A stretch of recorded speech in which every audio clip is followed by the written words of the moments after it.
Bienvenidos a ULPAM TV.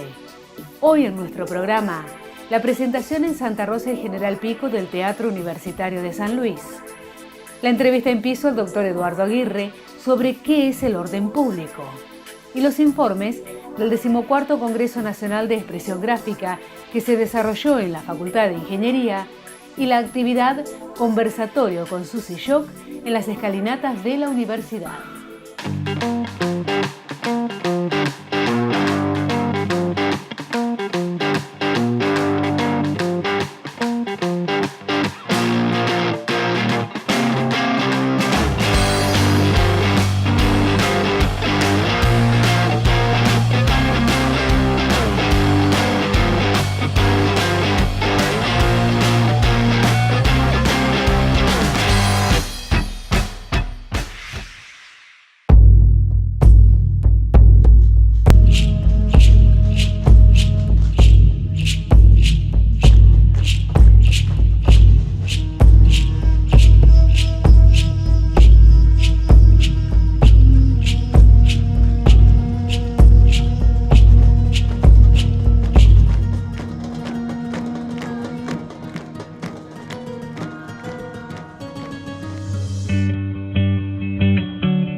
Se presentó en Santa Rosa y General Pico la obra Un mismo árbol verde, a cargo del Teatro Universitario de San Luis. La actividad fue impulsada por la Secretaría de Cultura y Extensión Universitaria de la ULPAM y de la Universidad Nacional de San Luis, conjuntamente con el apoyo del Instituto Nacional del Teatro y Corpico. La obra es una obra de Claudia Piñeiro, Un mismo árbol verde, que estrenamos en el año 2015.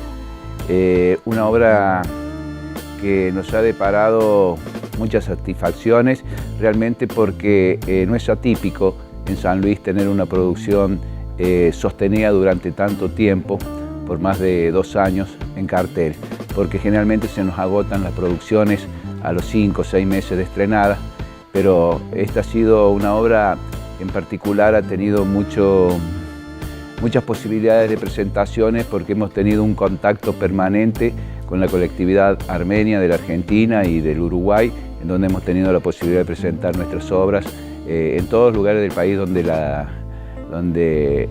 la colectividad tiene presencia. Es una obra que tiene que ver con la memoria, con la verdad, con la justicia. Es una obra basada en hechos reales que Claudia Piñeiro escribió en un principio pensando en un guión cinematográfico, pero terminó siendo una obra teatral. Este es un diálogo entre una madre y una hija en una noche realmente que nos mantiene expectante durante toda esa noche, porque surgen momentos de toda esa vida, de esa familia armenia que se radicó en la Argentina tras haber vivido las peripecias del genocidio, y se radica en la Argentina pensando que iba a vivir una vida llena de paz, y se encuentra con una dictadura militar y la desaparición de una hija, de una integrante más de esa familia. Y esta noche, entre madre e hija, surgen todos esos recuerdos y una lucha permanente de una de las integrantes de esta familia para que sea reconocido el genocidio en la Argentina y en todo el mundo como tal.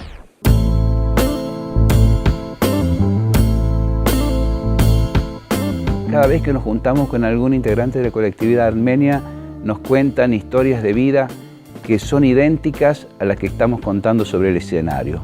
Es decir, eso nos retroalimenta a nosotros, a las actrices, y nos posibilita esto de poder seguir sosteniendo con mucha pasión y mucho compromiso este producto.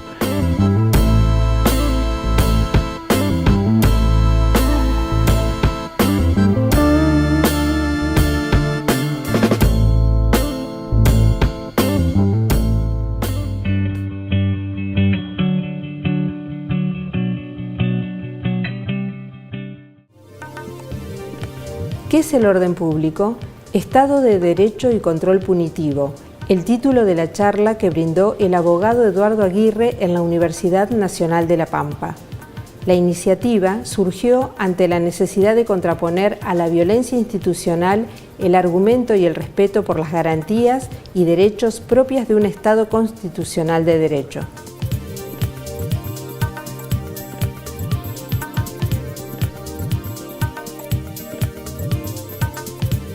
En nuestro espacio de Ulpan TV hoy tenemos al doctor Eduardo Aguirre. ¿Qué tal, Eduardo? ¿Cómo estás? Muy bien.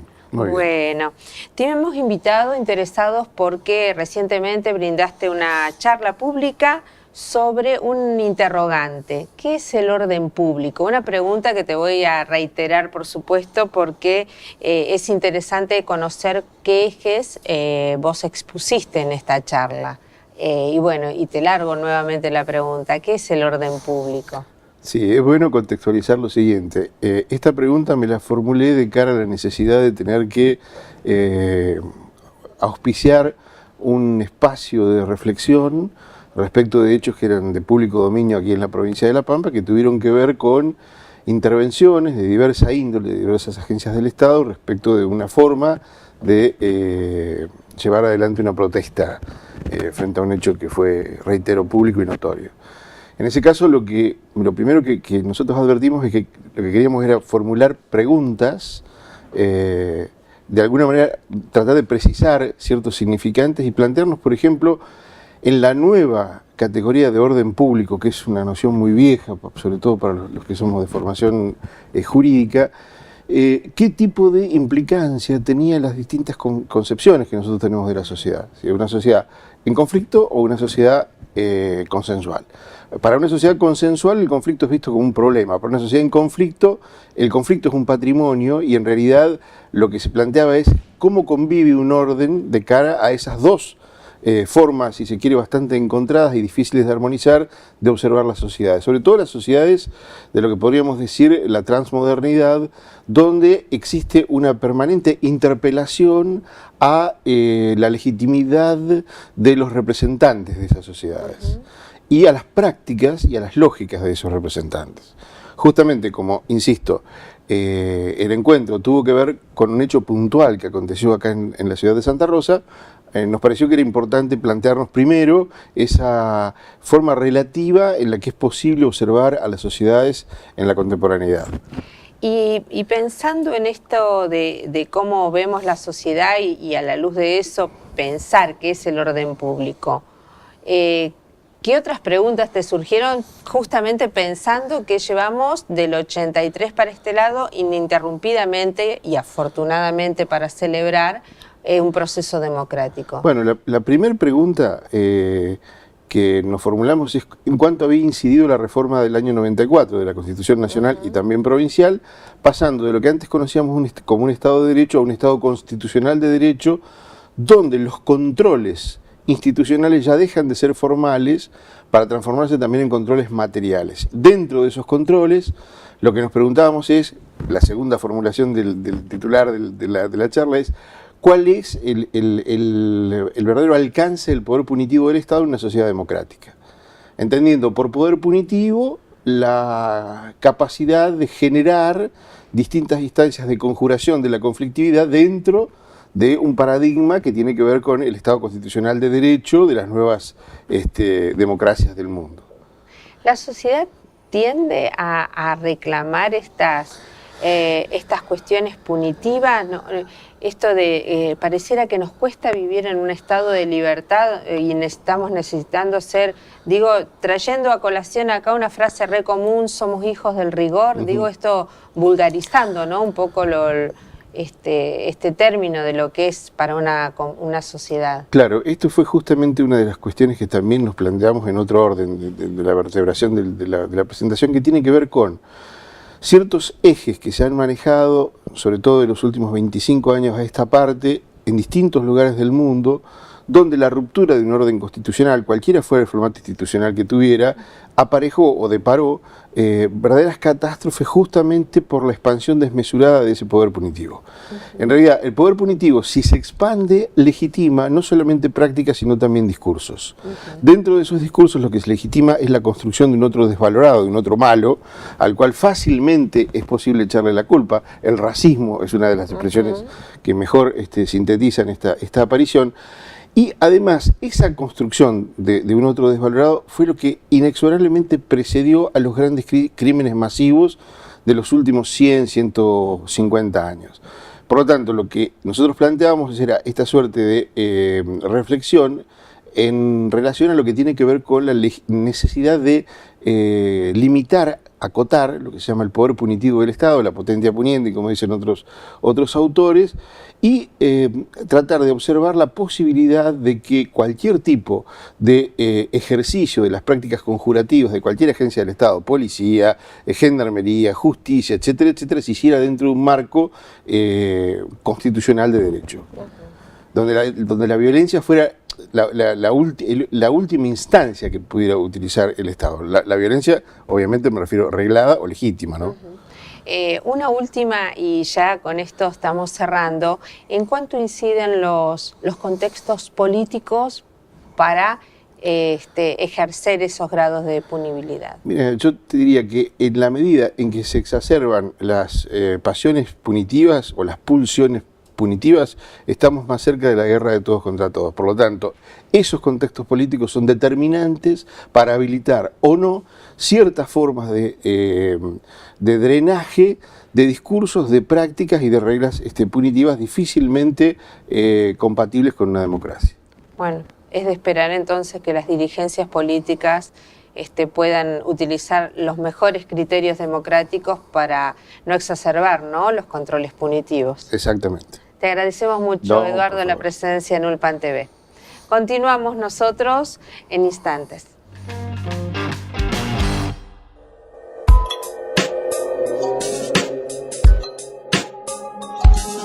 Se presentó en las escalinatas de la universidad la actividad Conversatorio con Susi Shock, Crianzas, Maternidades, Paternidades Familiares, Familias Hegemónicas en Cuestionamiento, en el marco del proyecto de extensión universitaria Formarse para Formar.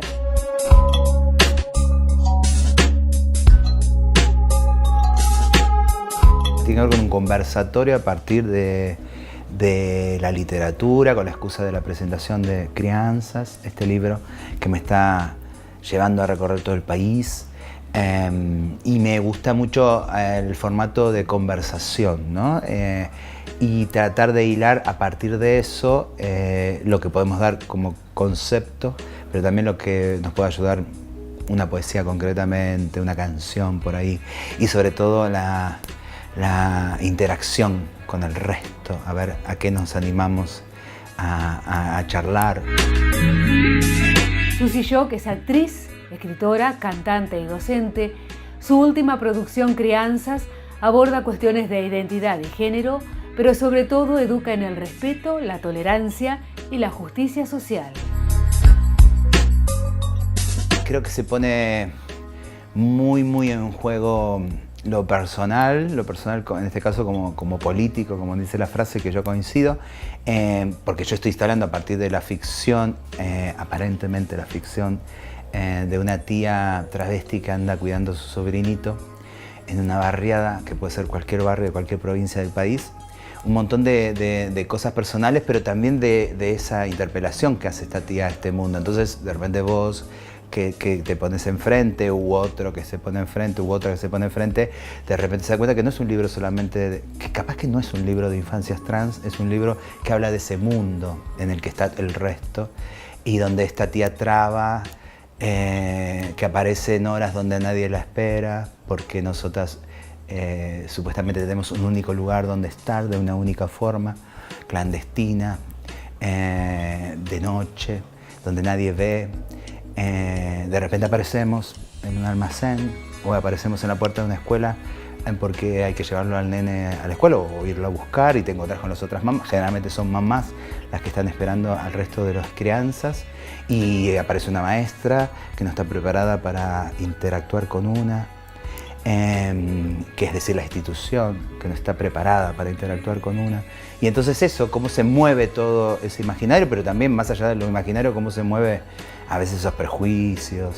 Yo, pobre mortal, equidistante de todo, yo, DNI 20.598.061, yo, primer hijo de la madre que después fui, vieja alumna de esta escuela de los suplicios, amazona de mi deseo, perra en celo de mi sueño rojo, yo reivindico mi derecho a ser un monstruo. Ni varón, ni mujer, ni XXI, ni H2O, monstruo de mi deseo, carne de cada una de mis pinceladas, lienzo azul de mi cuerpo, pintora de mi andar. No quiero más títulos que cargar, no quiero más cargos ni casilleros a donde encajar, ni el nombre justo que me reserve ninguna ciencia.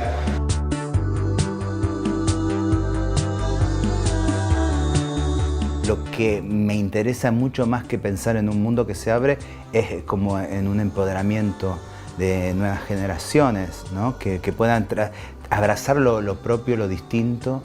Todos y todas traemos algo novedoso, distinto para aportarle a este mundo y que eso no sea una cuestión de castigo, de disciplinamiento, pero antes de ese afuera y esa respuesta que nos genera ese afuera, sea un empoderamiento de poder sostenernos desde esa diferencia, desde esa oportunidad única que trae un niñito, una niñita que nace, que es una aventura nueva y que eso no deje de ser pisoteado.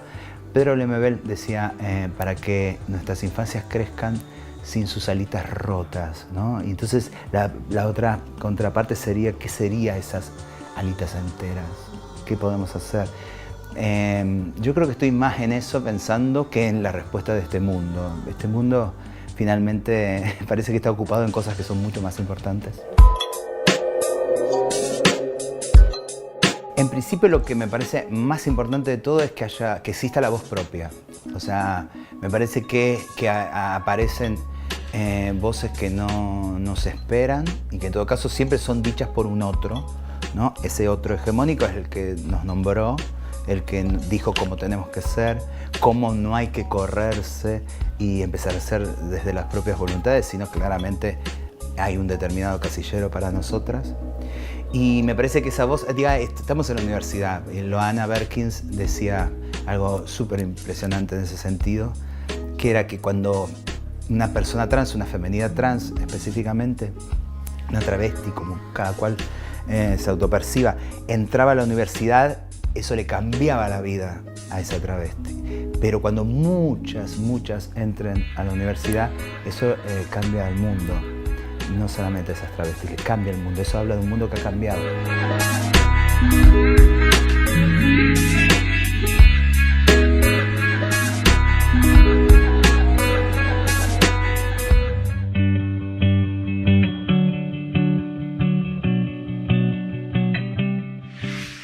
La Facultad de Ingeniería y Grafía Argentina organizaron el 14º Congreso Nacional de Expresión Gráfica en Ingeniería, Arquitectura y Carreras Afines. El encuentro tuvo como objetivo reafirmar el valor instrumental de la expresión gráfica. Bueno, hoy nos convoca la gráfica porque vamos a desarrollar el Congreso Nacional de Profesores de Expresión Gráfica organizado por nuestra institución de docentes que es Grafía Argentina. Grafía Argentina es una institución de docentes de ingeniería y arquitectura y áreas afines ahora también, que surge en Río Cuarto en el año 1998, después de haber visitado un congreso o de asistido a un congreso en Cuba, en donde había gente de Ingegraf de España y que nos alienta para que definamos una asociación específica de profesores de expresión gráfica. En realidad, estos congresos son de la disciplina de geometría, de arquitectura, que es bien distinta, de ingeniería, que tiene una manera, y de otras carreras como por ejemplo diseño industrial, que es distinta también, el diseño gráfico. Son todos los que tienen que ver con lo que se llama representación. Antes se llamaba gráfica y gráfica queda muy poco, es el papel que estás leyendo vos es gráfica. Digamos representación sería, cómo represento cosas. Hoy se hacen en papel y también en otros sistemas. El ingeniero Claudio Rulies forma parte del equipo que desarrolla satélites en INVAP. Para el diseño de las piezas intervienen procesos creativos y de expresión gráfica que fueron mutando del papel a las tecnologías de diseño digital. Se empezó como primero la expresión gráfica de mano alzada, después fue evolucionando a software de CAD, el AutoCAD básicamente, donde aunque estas personas, estos viejos del diseño, les parecía lo mismo dibujar con tablero o dibujar a mano alzada que dibujar con el AutoCAD por la complejidad que significaba en ese momento histórico, ¿no? Estamos hablando de los 90. Por el tipo de máquina, pantalla, el software muy lento, los procesos de renderizado y esas cosas, hacían muy lento el proceso. Entonces, para ellos era lo mismo. Pero bueno, el avance de la tecnología y de software nuevos que aparecieron hicieron que empezar a dejar los tableros de dibujo y empezar realmente a dibujar con software de CAD, AutoCAD, Mechanical Lector y todas esas cosas. Cuando yo ingresé a INVAP, alcancé esa última etapa de diseño con CAD y empecé, de hecho, uno de los primeros diseños que hice, empecé a trabajar con el SolidWorks ya con diseño de 3D. Igual, como todo cambio, tiene que ser un cambio generacionales, ¿no? O sea, la generación de abajo empuja el cambio hacia arriba. Hoy los software nuevos, y al nivel de detalle en que trabajamos en INVAP, nos permite resolver todos esos problemas en la pantalla y en forma virtual.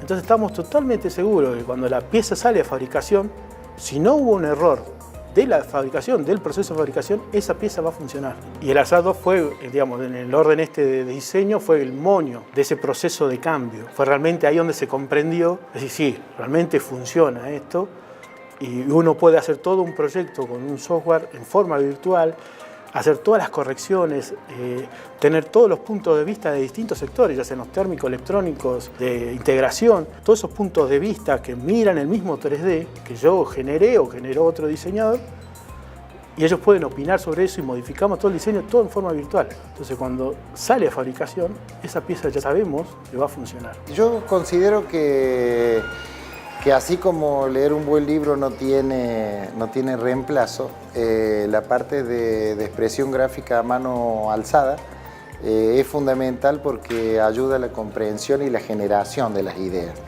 La informática es una herramienta excelente, pero como herramienta en sí no fomenta el diseño de los creadores. Entonces se hacía tanto ingenieros como arquitectos y cada vez que uno tiene una idea, empieza a esbozar esa idea y a partir de ahí recién la plasma en la pantalla. Es decir, yo creo que es un paso obligatorio y no, digamos, de ninguna manera la computadora va a reemplazar esa primera idea. Pero la primera idea, la primigenia, necesita hacer una representación rápida. Esa representación rápida, la computadora todavía es demasiado compleja. ¿Entiendes? Entonces siempre parecería que detrás de una idea hay un lápiz y un papel, con pequeña línea. Lo que pasa es que eso requiere que las personas que estén mirándolo sean expertas todas, el que hace la línea y el que la mira. Bueno, en estas reuniones nosotros se supone que hablamos entre expertos, entonces hay de toda clase de esas. O sea, algunas son incomprensibles por ejemplo, para los estudiantes, porque el objetivo de todo esto es los estudiantes.